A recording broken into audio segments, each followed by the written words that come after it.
Rache, es el pastor de Amistad Familiar.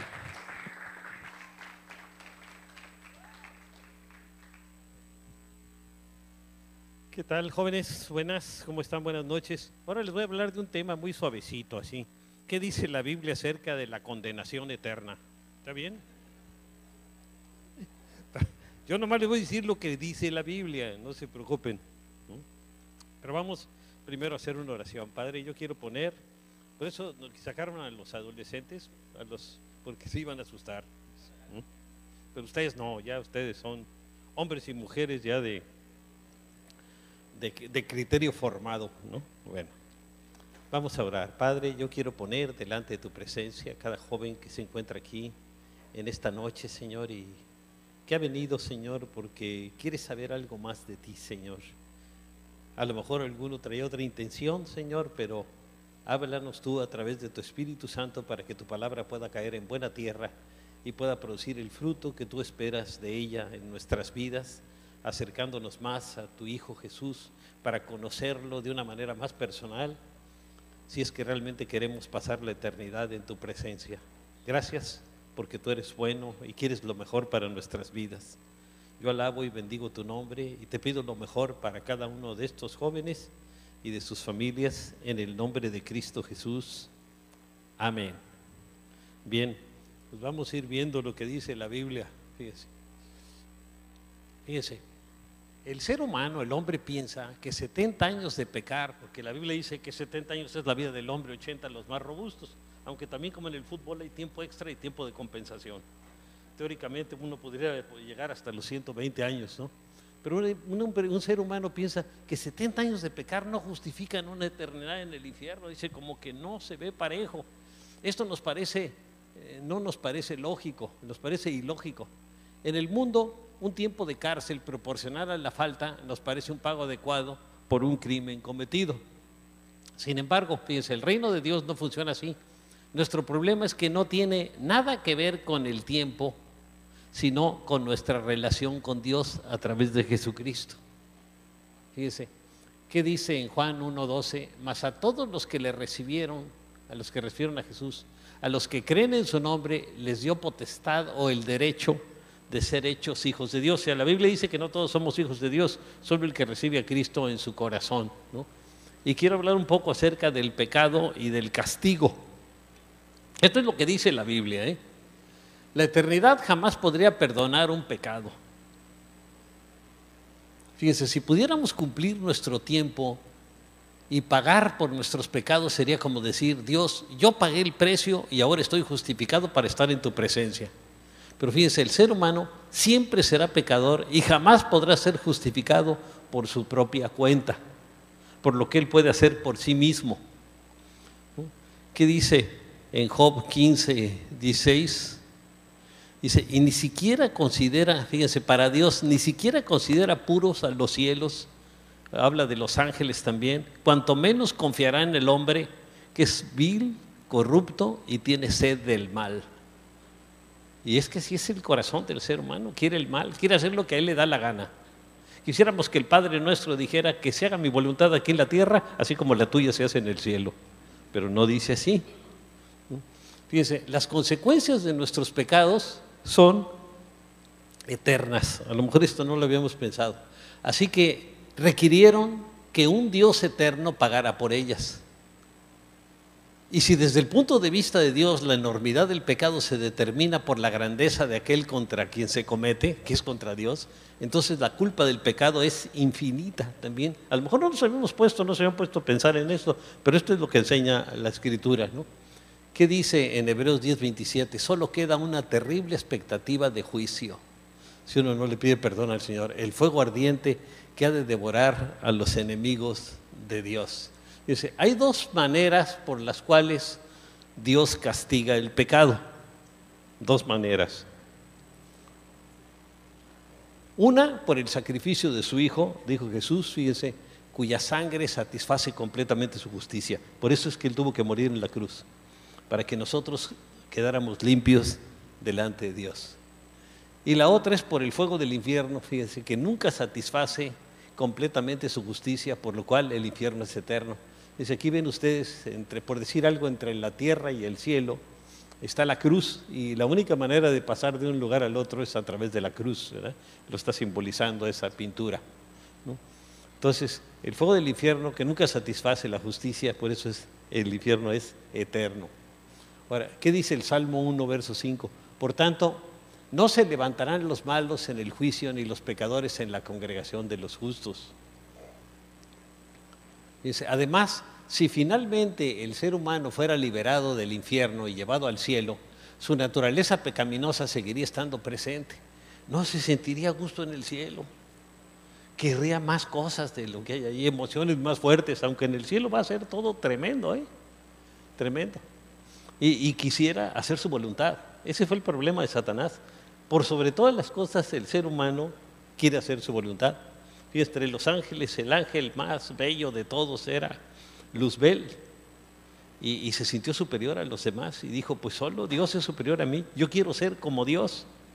Y Dios tuvo que hacer el infierno para él y para todos los que lo siguieron, porque convenció a la tercera parte de los ángeles que votaran por él.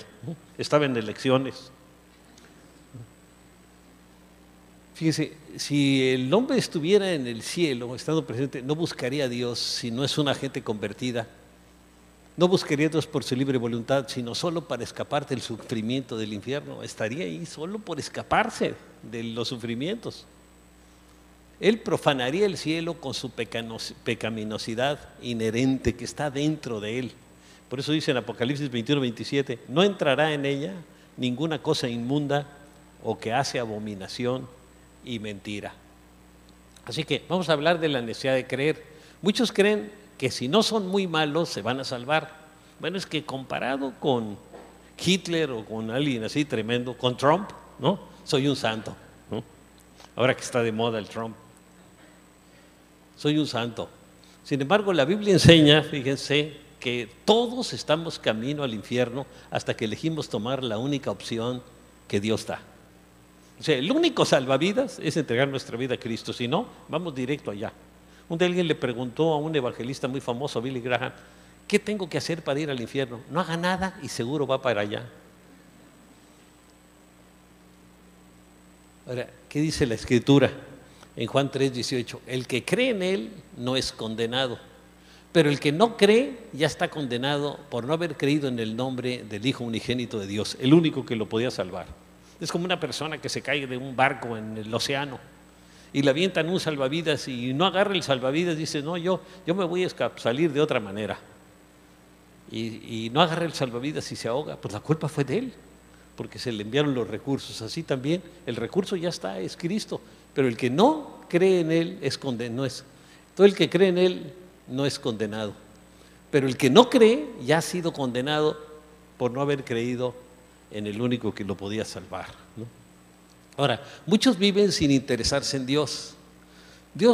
Ellos no buscan estar cerca de Dios, sino simplemente quieren un lugar agradable para el cielo. Yo cuando me muera, pues me quiero ir al cielo, porque no es que me interese Dios, pero quiero estar en un lugar pues que no esté muy caliente, así como Mexicali.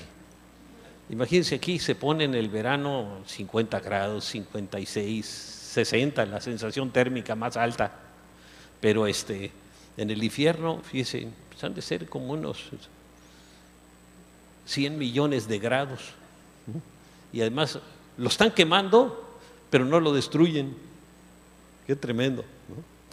Fíjense, pero si alguien no desea la presencia de Dios aquí en la tierra, entonces el cielo no es un lugar para él. Jesús dijo que estamos con Él o contra Él, no hay de otra. Dice, el que no es conmigo, contra mí es, y el que conmigo no recoge, desparrama. Así que mucha gente se la pasa desparramando, ¿no? Ahora, ¿cómo nos advierte Dios de las consecuencias de nuestro pecado y todo? Dice, hay quienes acusan a Dios de no ser justo, pero Él por su gran amor continuamente nos exhorta y nos advierte y nos ordena también advertir a otros, hablarles a otros. ¿Qué dice en Ezequiel 3:17? Oirás pues tú la palabra de mi boca y los amonestarás de mi parte. Tienes que escuchar lo que Dios te dice en su palabra, a leerla y amonestar a otros de parte del Señor para que no se vayan a perder, como lo estoy haciendo yo con ustedes. La tercera, hay 5 maneras en que Dios nos advierte. Pues a lo mejor más, pero yo encontré estas 5. Primero, la creación nos muestra evidencia de diseño en todas partes. Eso, si alguien le dijeran a cualquiera de ustedes que este edificio se hizo solo, pues nos parecería una tontería el que lo dijo, ¿no? Pero sin embargo, muchos creen que el ser humano se hizo solo, que el universo se hizo solo, y aún científicos. Pero le voy a decir por qué. Hay científicos muy inteligentes. Ahorita el que está considerado el más inteligente de todos, el mayor científico, es Hawking, que está en Inglaterra, un inglés, Stephen Hawking. Y él dice, la persona que dice que es ateo es un tarugo, porque nadie puede decir ni que es ateo, porque nadie ha visto a Dios, ni tampoco puede decir que sabe que Dios no existe. Entonces, yo por ley de probabilidades hice un cálculo y saqué en mis cálculos, dice, 68% de probabilidades de que Dios sí existe y el otro restante de que Dios no existe. Pero yo no puedo decir, porque yo soy agnóstico. El agnóstico dice, cree que Dios puede existir o no existir. Pero el que dice que no existe es un tarugo, dijo él. Así que, y fíjense, es el mayor científico del siglo XXI, ¿no? Stephen Hawking, un inglés, que por cierto quedó paralítico, está en silla de ruedas y habla a través de una computadora, ¿no? Pero lo pueden buscar ahí en internet, ustedes son expertos para eso. Entonces, toda la creación nos muestra evidencia de diseño, de que todo ha sido diseñado, lo cual señala a un diseñador todopoderoso, porque todo el universo, simplemente el cuerpo nuestro, ¿sabían ustedes que tiene 80,000 kilómetros, son 2 vueltas a la Tierra, de venas? El cuerpo de cada uno de nosotros podía darle 2 vueltas a la Tierra, a las venas, entre las venas más chiquititas, entre todos, y conductos y todo, es algo increíble, ¿no? Y sin embargo, y funciona todo muy bien. El ojo tiene tantas ramificaciones. Para que el ojo funcione, hay más de 2,000 cosas que tienen que estar funcionando al mismo tiempo. Si una falla, ya no tendríamos vista. Así que ese es el Gallup, que es un encuestador, dijo, yo a través de las encuestas puedo demostrarles que Dios existe. Porque la ley de probabilidades de que un ojo se haga solo, sacó la probabilidad, es un 1 con trillones y trillones de ceros dándole la vuelta a todo el universo. Esa es la probabilidad. Así que es algo imposible, dijo, ¿no? Entonces señalan que hay un diseñador, el orden de todo, el orden del universo, y no los planetas estarían chocando y nada, fíjense, todo está funcionando bien. Dice en Romanos 1:20, porque desde la creación del mundo, fíjense la Biblia como le dice, las cualidades invisibles de Dios, o sea que no lo vemos a Él, es decir, su eterno poder y su naturaleza divina, se perciben claramente a través de lo que Él creó, de modo que nadie tiene excusa. La creación nos habla de un creador. Y la mayoría de los científicos creen en un Dios, nomás que no quieren decirlo porque les dan carrilla. ¿Cómo que Dios existe? A ver, demuéstramelo. Y como no estudian de la Biblia, pues no tienen ningún argumento. Ahora, en segundo lugar, nuestra conciencia también nos habla. Fíjense, Dios nos dio una conciencia para conocer el bien y el mal y saber que estos existen, que existe el bien y el mal. Dice la Escritura en el Salmo 16, versículo 7, bendeciré a Dios que me aconseja, aún en las noches me enseña mi conciencia. En la conciencia sabemos qué es lo que está correcto o lo que es incorrecto. Por ejemplo, ahora fíjense, las leyes en todo el mundo dicen que la homosexualidad es correcta, que es algo natural. Pero hasta el siglo pasado se consideraba incorrecto, ¿por qué? Porque la Biblia dice que es pecado. Ahora, el que quiera hacerlo es su libertad, cada quien tiene libertad de hacer lo que quiera, ¿no? Pero ante Dios es incorrecto. Entonces por eso Él lo enseña. Y ahora, fíjense que se está dando libertad a todo eso. Las enfermedades sexuales se han multiplicado por miles, porque ahora pues, la gente puede tener libertad de hacer lo que quiera, ¿no?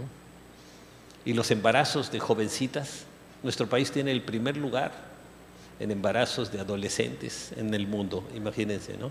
Entonces, vean todos los problemas, y los problemas que causa a la familia, a la misma muchacha que echa a perder su vida, a todos, porque el muchacho como que se desaparece, Yo lo veo como el caso de la mujer adúltera con Jesús, dice que la encontraron en el acto de adulterio, dice.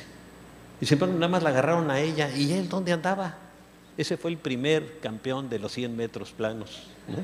Salió corriendo y se desapareció, fíjese, ¿no? Entonces, ese es el problema, pero los dos fue el mismo problema en el que se metieron. Pero ahora todo se ve bien en este tiempo y dicen que es correcto. ¿Y cuáles son las consecuencias? Pues destrucción en las familias. En tercer lugar, la Biblia es otro testigo que nos habla de la creación y de un creador. Dios nos ha dado su palabra escrita con claras directrices e instrucciones. Fíjense. ¿Qué dice en Hebreos 4:12? Ciertamente la palabra de Dios es viva y poderosa y más cortante que cualquier espada de dos filos. Penetra hasta lo más profundo del alma y del espíritu, hasta la médula de los huesos, y juzga los pensamientos y las intenciones del corazón. Por ejemplo, he visto algunas personas mientras estoy compartiendo, alguna señora que le da un codazo al esposo, o el esposo a la esposa, como diciendo, esto es para ti, ¿no? Pero realmente fue para él, nomás que se la quiere pasar a la otra persona, ¿no? A todos nos llega lo que Dios dice en su palabra, ¿no? Y nos hace ver que si pudiéramos hablar en el lenguaje de la versión Reina Valera de la Biblia, vosotros sois, nos diría, no os hagáis. En cuarto lugar, otras personas, así como yo con ustedes. Dios envía a sus siervos y a otras personas para contarnos acerca de Él y también acerca de cómo llegar al cielo. Claro que lo que tenemos que decir es lo que dice la palabra. Dice en Romanos 2, 4 y 5, ¿no ves que desprecias las riquezas de la bondad de Dios, de su tolerancia y de su paciencia, al no reconocer que su bondad quiere llevarte al arrepentimiento? Dios quiere llevarnos al arrepentimiento, pero por tu obstinación y por tu corazón empedernido, porque quieres mantenerte en tu lugar, en lo que estás haciendo, quieres seguir montando en tu macho, ¿no? Sigues acumulando castigo contra ti mismo para el día de la ira, cuando Dios revelará su justo juicio. Imagínense, a la hora de morir, inmediatamente nos presentamos delante del Señor, y muchos piensan, bueno, a la hora de morir el pastor ya está más cerca, pero yo no. Yo ya tengo 72, ¿no? Dice la Biblia que la vida del hombre son 70 años, pues ya me pasé 2, ¿no? 80 los más robustos, bueno, yo soy de los más robustos, quedan 8, ¿no? Pero también hay tiempo extra y tiempo de compensación. El que fue buen hijo va a vivir más años, y hay varias promesas en la Biblia, más de 10, búsquenlas, para vivir más años, ¿no? Entonces, por eso puede ser la vida un poco más larga, pero tarde o temprano va a llegar el día del juicio. Y fíjense, la vida del ser humano, aunque viviera 1000 años, sería como un segundo delante de la presencia del Señor, porque la eternidad nunca termina. Así que tenemos que pensar en eso, que un día nos vamos a reportar y no decir, ¿qué hiciste con tu vida? Y ese día nos vamos a sentir muy mal si realmente la desperdiciamos, ¿no? Otro es por sueños y visiones. Sin embargo, dice la Escritura en Job 33:14, en una o dos maneras habla Dios, pero el hombre no entiende. Por sueño, en visión nocturna, cuando el sueño cae sobre los seres humanos. Algunos han soñado, fíjese, por ejemplo, tengo el caso de un amigo mío que ahorita pues ha estado muy enfermo, pero así, muy calote, así como, bueno, ya saben, como Beto. Estaba muy calote y quedó en segundo lugar en una competencia de Mister México y Estados Unidos, quedó en segundo lugar, un americano le ganó y él quedó en segundo lugar, pero imagínense cómo estaba, ¿no? Pero era un hombre de 50 años en el senior, en la categoría senior. Y él, de más joven, su esposa le compartió del Señor porque ella era cristiana y asistía aquí, pero él nunca quiso. Y ella estaba orando por él y orando por él, ¿no? Y un día, al estar orando por él, él se acuesta en la noche y se duerme. Y sueña que se encuentra con un hombre vestido de etiqueta, elegantísimo, con bastón, con sombrero de copa. Entonces, y empieza a platicar con él y lo invita a irse de parranda y todo. Y dice, pues estaba yo encantado. De repente se me ocurre ver al piso y veo que tiene los pies de cabra. Veo para arriba y era Satanás. Se puso un susto que se despertó y le pidió a la esposa que orara por él y cambió. Así con todo lo fuertote que estaba, se puso un susto tremendo, ¿no? Y fíjense, a pesar de que Dios ya le había hablado en otras formas, un día él vio leyendo la Biblia a su esposa, la agarró y la aventó por la ventana al jardín, y la Biblia cayó y se abrió.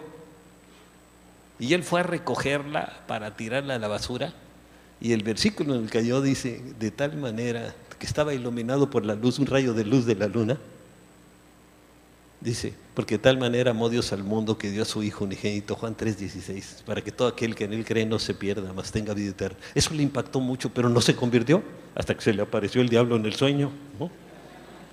Entonces, pídale sueños al Señor si quiere, ¿no? Fíjese, otro, aún en la enfermedad, hay personas que no quieren saber nada de Dios, pero nomás le dice el médico, ¿sabes qué? Tienes cáncer. No, hombre, se vuelve el cristiano más fervoroso que hay. Empieza a buscar al Señor.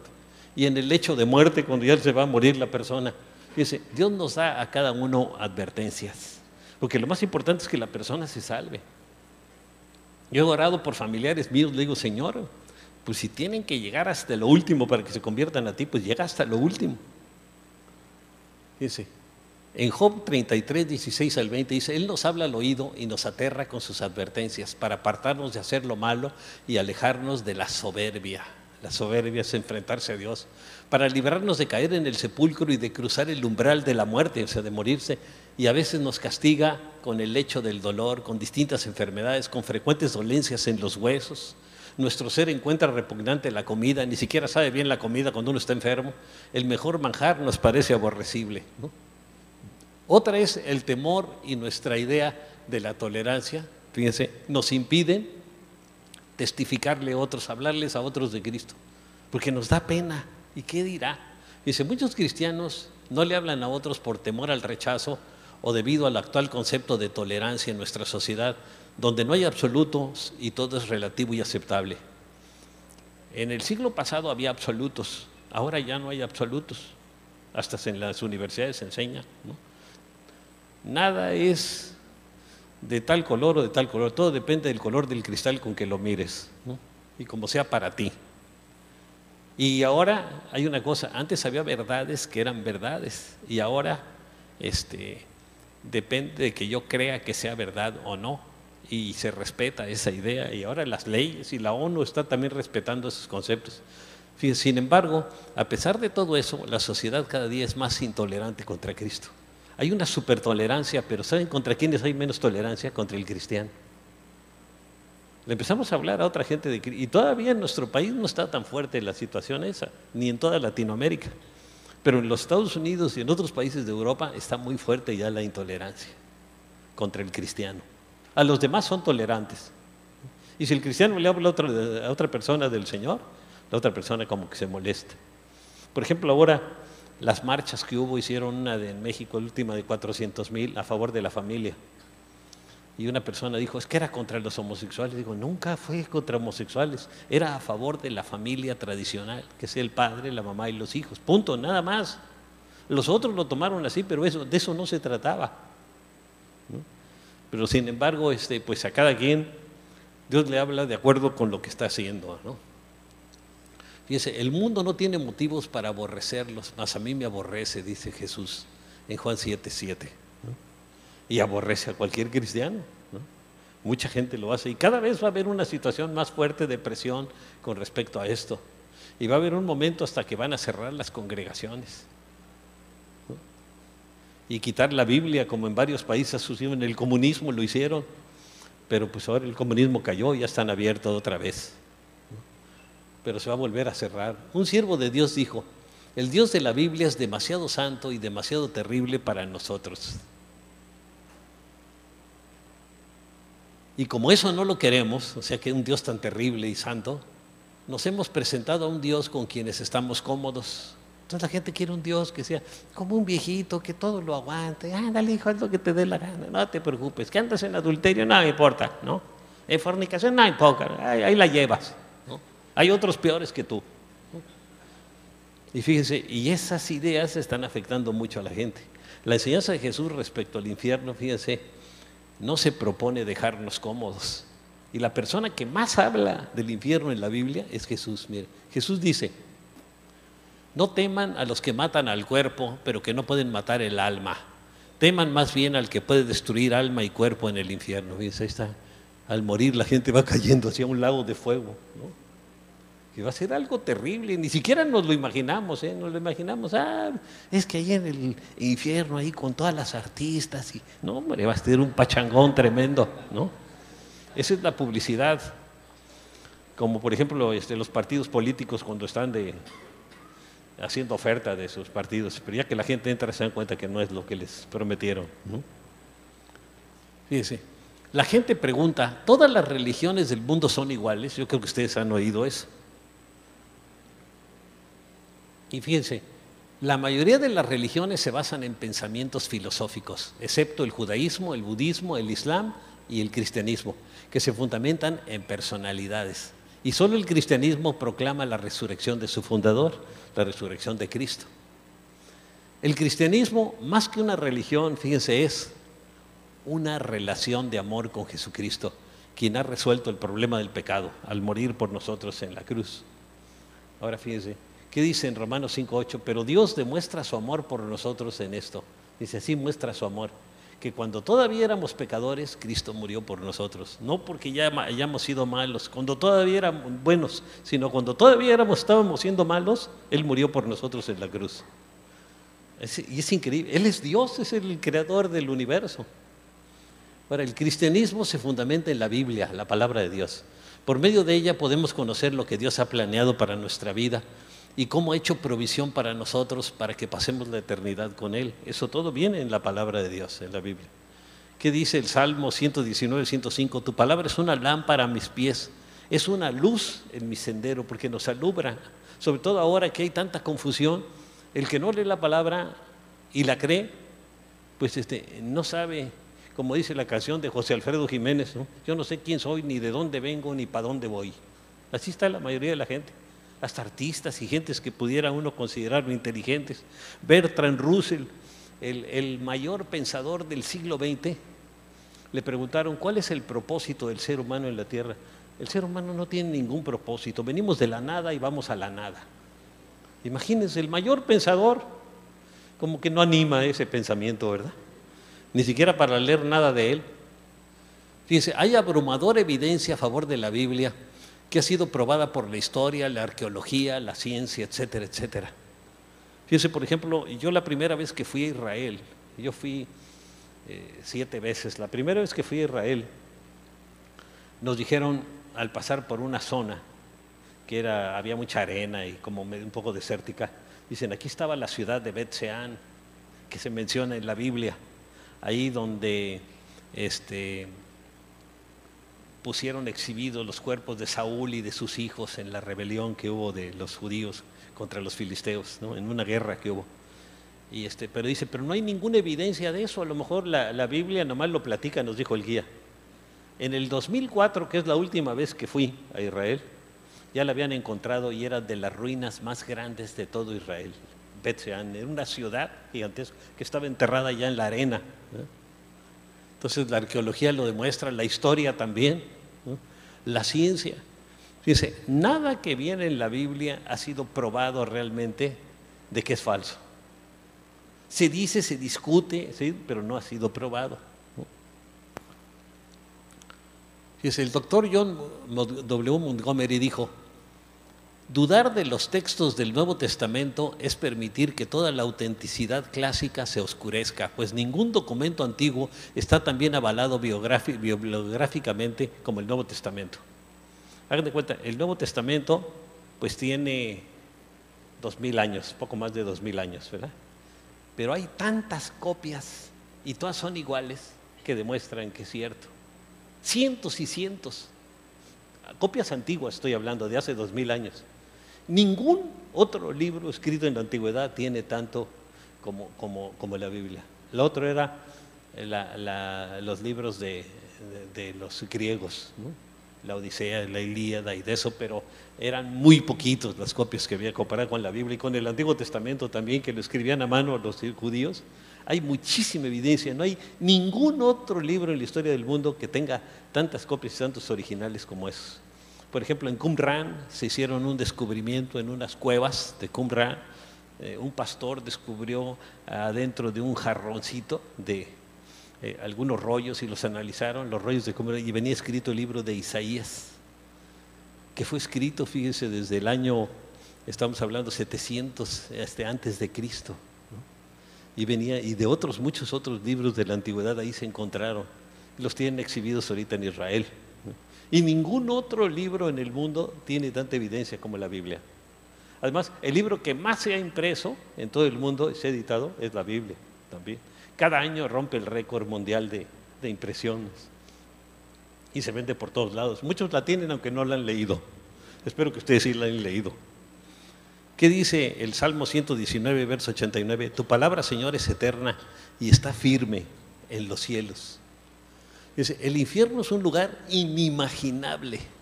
Imagínense un lugar así como este, como estar nadando en la lava de un volcán. Imagínense, ¿no? Todo el tiempo. Ya está calorcito, ¿da, verdad? La Biblia habla claramente del infierno como un lugar físico de tormento ardiente y nos advierte que debemos temerlo. Ahora, nuestro cuerpo físico no se va para allá, ese es nuestra alma y espíritu, pero dicen que el alma y espíritu también ahí va a sufrir. ¿Cómo sea? No sé, ni prefiero nunca aprenderlo ni saberlo, ¿no? En primer lugar, es un lugar de angustia y de dolor. ¿Qué dice el Salmo 116, verso 3? Me rodearon ligaduras de muerte, me encontraron las angustias del Sheol, del lugar de los muertos. Angustia y dolor había yo hallado, así que es un lugar de angustia y de dolor. Hay gusanos y fuego que nunca se apaga en el infierno. Imagínense, ahí está la persona y unos gusanos ahí, donde el gusano de ellos no muere y el fuego nunca se apaga. Imagínense entre su cuerpo metiéndose gusanos y saliendo o así horribles, ¿no? Y mordiéndole y dañándole, y usted nunca se muere, pero con esos gusanos ahí todo el tiempo, ¿no? No sé de qué tamaño sean, si de estos o chiquitos, pero el que sea de todos modos está muy gacho. Ahora, en tercer lugar, no hay reposo, es un horno con tormento continuo. Imagínense, ahí está la gente, un horno, ¿no? Dice en Apocalipsis 14:11, y el humo de su tormento sube por los siglos de los siglos y no tienen reposo, ni de día ni de noche. Imagínense qué terrible es ese lugar, ¿eh? Ni siquiera nos lo podemos imaginar en la mente. En cuarto lugar, es un lugar sin paz. Dice Isaías 57:21, no hay paz, dijo mi Dios, para los impíos. Nunca va a tener paz, siempre van a estar inquietos, siempre van a andar preocupados, siempre dolidos, siempre con problemas y con dolores. Es un lugar de infinito terror. En quinto lugar, dice el Salmo 73, verso 19, cómo han sido asolados de repente, perecieron, se consumieron de terrores. Es un lugar de terror constante y continuo, ¿no? En sexto lugar, ¿por qué debe un cristiano saber sobre el infierno? ¿Por qué nosotros debemos de saber? Hay por lo menos 3 razones. Número 1, para apreciar más la salvación que Cristo nos ha dado, porque ya no vamos a tener que ir ahí, ¿verdad? ¿Qué dice en 2 Corintios 7:9? Sin embargo, ahora me alegro, no porque se hayan entristecido, se entristecieron porque les hablaron del infierno o de lo que sea, ¿no? Sino porque su tristeza los llevó al arrepentimiento. Ustedes se entristecieron tal como Dios lo quiere, de modo que nosotros de ninguna manera los hemos perjudicado. Dice que se entristecieran, pero ¿qué? Para que se arrepintieran y buscaran a Dios, dice Pablo. En segundo lugar, el invierno nos sirve saber acerca del infierno para ayudarnos a caminar en santidad y en un temor reverente de Dios. Dice en Romanos 6:22, mas ahora que han sido libertados del pecado y hechos siervos de Dios, tienen por fruto la santificación y como fin la vida eterna con el Señor. Ahora, en tercer lugar, para hacer que tengamos un mayor deseo de testificar, de hablarles a otros de Cristo. Y mucha gente aquí no lo tiene, pero vean en la parábola del hombre rico, y de Lázaro, como el hombre rico le dice, Señor, déjame, le dice está hablando con Abraham y le dice, déjame salir de aquí para hablarle a mi familia. No, dice, ellos dice, es que si alguien se levanta de los muertos le van a creer, aunque alguien se levante de los muertos no van a creer, dijo. Es cierto, la gente que no quiere creer no va a creer, siempre va a buscar una explicación. Dice en 2 Corintios 5, 10 y 11, porque es necesario que todos comparezcamos ante el tribunal de Cristo. Nomás piense esto, que un día cada uno de nosotros vamos a estar delante del Señor siendo juzgados por Él. Y ese día lo que más vamos a necesitar es misericordia, para que cada uno reciba lo que le corresponda, según lo bueno o malo que haya hecho mientras vivió en el cuerpo. Por lo tanto, como sabemos, por tanto, como sabemos lo que es temer al Señor, tratamos de persuadir a otros, tratamos de convencer a otros, de hablarles a otros de Cristo. Uno de los problemas creados por la falta de temor de Dios es que muchas congregaciones no se está enseñando la verdad del infierno. En los Estados Unidos hace 30 años, casi todas las congregaciones tenían una sana doctrina. Ahora muchas ya no, nada más hablan de prosperidad, de bendiciones, de que te vaya bien. No quieren hablar del infierno, ni de la sangre de Cristo, ni de nada de eso, ¿no? Quieren hablar de todo lo bonito, nada más. Y son los que tienen los auditorios más grandes. Uno en Houston, Texas, con 30,000 personas, imagínense. Pero ¿qué dice Jeremías 32:40? Pondré mi temor en sus corazones. Está hablando de un temor reverente de Dios. Y así no se apartarán de mí, dice Dios. Cuando la gente tiene un temor reverente de Dios. Ahora, Dios nos ordena hablarles a otros de Cristo. Esa es la gran comisión. Y cuando nosotros no les hablamos de Cristo a otros, estamos en la gran omisión.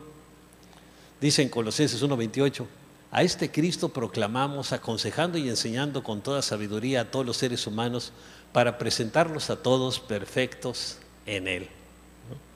Así que tenemos que compartirles a otros del amor de Cristo. Carlos Spurgeon, un gran siervo de Dios del siglo pasado, dijo, ganar almas debería ser la principal ocupación de todo creyente verdadero. ¿Y qué dice en Proverbios 11:30? El que gana almas es sabio.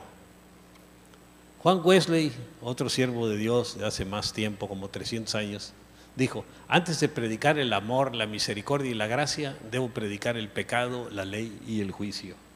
Así como que se asusta un poco la gente, luego ya le predico la misericordia y la gracia de Dios y reciben al Señor. ¿Qué dice el Salmo 19, verso 7? La ley del Señor es perfecta, que convierte el alma, porque nos lleva a buscar a Dios. Ray Comfort, otro siervo de Dios, dijo, la cruz tiene sentido solo cuando el pecador ve lo grave de su pecado ante Dios y la severidad del juicio de Dios, o sea, que puede ir al infierno. Dice en Romanos 11:22, mira pues la bondad y la severidad de Dios. En Dios hay esas dos características. La bondad es tan bueno que murió por nosotros en la cruz para limpiarnos de nuestro pecado, pero también es severo, tan severo que el que no le obedece se va a ir al infierno por toda la eternidad. Sí, le dice la bondad y la severidad de Dios. La severidad ciertamente para con los que cayeron, pero la bondad para contigo, si permaneces en esa bondad, pues de otra manera tú también serás cortado. O sea, Dios nos da la salvación gratis, pero tenemos que permanecer en ella. Y si pecamos, tenemos que pedirle perdón al Señor de corazón. En conclusión, cuando entendemos la severidad del infierno, no solo querremos ir y advertir a otros, sino que también nuestras vidas se alinearán a lo que Cristo nos ordena en su palabra, porque vamos a ver que estamos en algo muy serio. Dice la Escritura en Hebreos 12, 28 y 29, así que nosotros que estamos recibiendo un reino inconmovible, el reino de Dios, seamos agradecidos, inspirados por esta gratitud, adoremos a Dios como a Él le agrada, con temor reverente, porque nuestro Dios es fuego consumidor. Ahí en el libro de Apocalipsis viene una descripción de Dios, dice que su rostro es como fuego, ¿no?, de Cristo. Ahorita nos lo vemos, nos lo pintan así en las pinturas del Renacimiento, así como muy, pero no, sus ojos son como llama de fuego, su rostro como fuego, ¿no? Así también es Dios el Padre. Dice, como fuego consumidor, Dios es un fuego consumidor.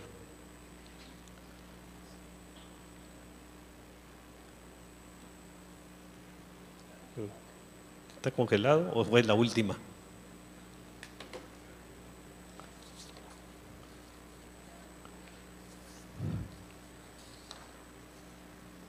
Ah, sí, ahí termina. Fue la última también. Se quedó congelado, pero en la última.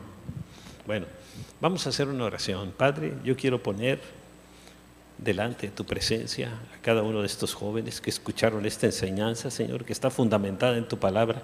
Yo te pido que a través de tu Espíritu Santo tú nos hagas ver, Señor, que tu deseo es bendecir sus vidas y la vida de cada uno de nosotros. Gracias porque tú eres bueno, Señor, porque tú quieres lo mejor para la vida de cada uno de nosotros. Y tú no quieres que nadie vaya al infierno. Tú hiciste el infierno para Satanás y sus demonios que se rebelaron contra ti y quisieron tomar tu lugar, Señor.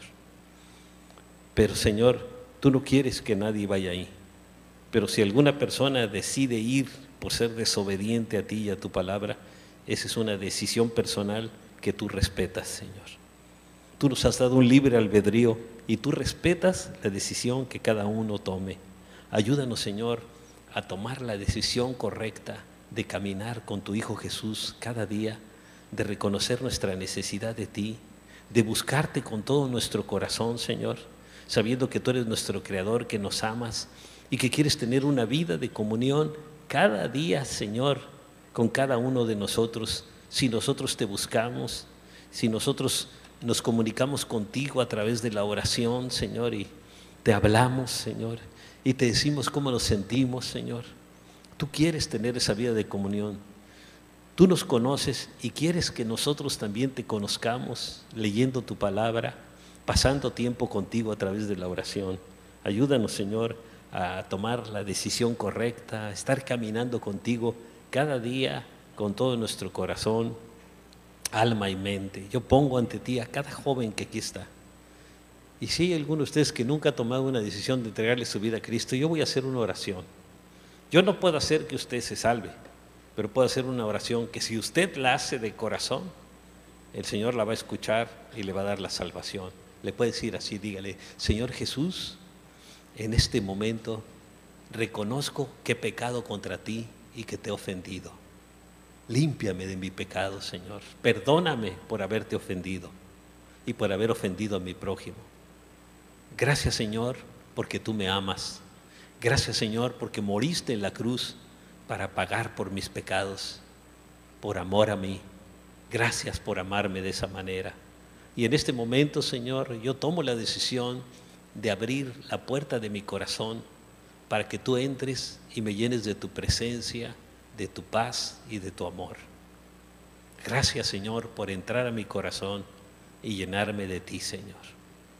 Gracias, Señor, por perdonarme mis pecados, Señor. Y gracias, Señor, porque tú vienes a mí y dices en tu palabra: al que a mí viene, no le echo fuera. Gracias, Señor. Amén. Si ustedes hicieron esta oración, sepan que ahora Cristo está viviendo en su corazón, que los ama, que cuida de ustedes y que pueden tener una comunicación con Él como un amigo todos los días y en cualquier momento que lo quiera, ¿no? Y es importante tenerla. Esa es la oración, ¿no? Entonces, que Dios les bendiga grandemente.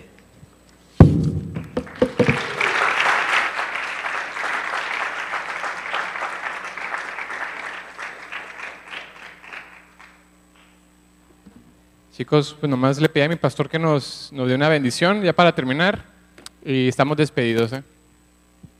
Que Dios les bendiga, les guarde, les llene de su paz, de su presencia, de su gozo a cada uno de ustedes, que les cuide y guarde igual que a sus familias, en el nombre de Cristo Jesús. Amén.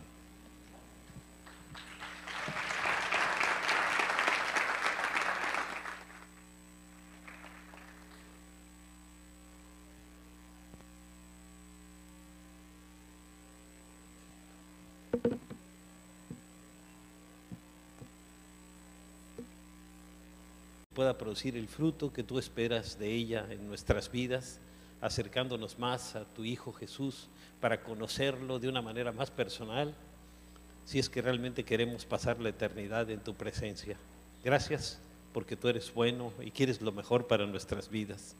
Yo alabo y bendigo tu nombre y te pido lo mejor para cada uno de estos jóvenes y de sus familias, en el nombre de Cristo Jesús. Amén. Bien, pues vamos a ir viendo lo que dice la Biblia.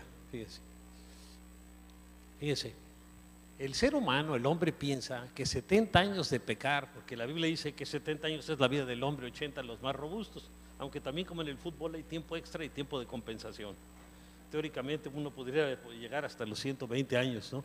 Pero un ser humano piensa que 70 años de pecar no justifican una eternidad en el infierno, dice como que no se ve parejo. Esto nos parece, no nos parece lógico, nos parece ilógico.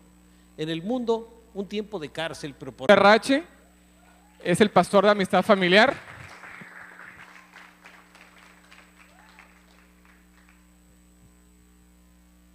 ¿Qué tal, jóvenes? Buenas, ¿cómo están? Buenas noches. Ahora les voy a hablar de un tema muy suavecito, así. ¿Qué dice la Biblia acerca de la condenación eterna? ¿Está bien? Yo nomás les voy a decir lo que dice la Biblia, no se preocupen, ¿no? Pero vamos primero a hacer una oración. Padre, yo quiero poner, por eso nos sacaron a los adolescentes, porque se iban a asustar, ¿no? Pero ustedes no, ya ustedes son hombres y mujeres ya de criterio formado, ¿no? Bueno, vamos a orar. Padre, yo quiero poner delante de tu presencia a cada joven que se encuentra aquí en esta noche, Señor, y que ha venido, Señor, porque quiere saber algo más de ti, Señor. A lo mejor alguno traía otra intención, Señor, pero háblanos tú a través de tu Espíritu Santo para que tu palabra pueda caer en buena tierra. Y dice en Hebreos 10:27, solo queda una terrible expectativa de juicio, si uno no le pide perdón al Señor, el fuego ardiente que ha de devorar a los enemigos de Dios. Dice, hay dos maneras por las cuales Dios castiga el pecado. Dos maneras. Una, por el sacrificio de su Hijo, dijo Jesús, fíjense, cuya sangre satisface completamente su justicia. Por eso es que Él tuvo que morir en la cruz, para que nosotros quedáramos limpios delante de Dios. Y la otra es por el fuego del infierno, fíjense, que nunca satisface completamente su justicia, por lo cual el infierno es eterno. Dice, aquí ven ustedes, por decir algo, entre la tierra y el cielo, está la cruz, y la única manera de pasar de un lugar al otro es a través de la cruz, ¿verdad? Lo está simbolizando esa pintura, ¿no? Entonces, el fuego del infierno que nunca satisface la justicia, por eso el infierno es eterno. Ahora, ¿qué dice el Salmo 1, verso 5? Por tanto, puede hacer por sí mismo, ¿no? ¿Qué dice en Job 15:16? Dice, y ni siquiera considera, fíjense, para Dios, ni siquiera considera puros a los cielos, habla de los ángeles también, cuanto menos confiará en el hombre, que es vil, corrupto y tiene sed del mal. Y es que si es el corazón del ser humano, quiere el mal, quiere hacer lo que a él le da la gana. Quisiéramos que el Padre nuestro dijera que se haga mi voluntad aquí en la tierra, así como la tuya se hace en el cielo, pero no dice así. Fíjense, las consecuencias de nuestros pecados son eternas. A lo mejor esto no lo habíamos pensado. Así que requirieron que un Dios eterno pagara por ellas. Y si desde el punto de vista de Dios la enormidad del pecado se determina por la grandeza de aquel contra quien se comete, que es contra Dios, entonces la culpa del pecado es infinita también. A lo mejor no se habían puesto a pensar en esto, pero esto es lo que enseña la Escritura, ¿no? Que sancionar a la falta nos parece un pago adecuado por un crimen cometido. Sin embargo, fíjense, el reino de Dios no funciona así. Nuestro problema es que no tiene nada que ver con el tiempo, sino con nuestra relación con Dios a través de Jesucristo. Fíjense, ¿qué dice en Juan 1:12? Mas a todos los que le recibieron, a los que recibieron a Jesús, a los que creen en su nombre, les dio potestad o el derecho de ser hechos hijos de Dios. O sea, la Biblia dice que no todos somos hijos de Dios, solo el que recibe a Cristo en su corazón, ¿no? Y quiero hablar un poco acerca del pecado y del castigo. Esto es lo que dice la Biblia, ¿eh? La eternidad jamás podría perdonar un pecado. Fíjense, si pudiéramos cumplir nuestro tiempo y pagar por nuestros pecados, sería como decir, Dios, yo pagué el precio y ahora estoy justificado para estar en tu presencia. Pero fíjense, el ser humano siempre será pecador y jamás podrá ser justificado por su propia cuenta, por lo que él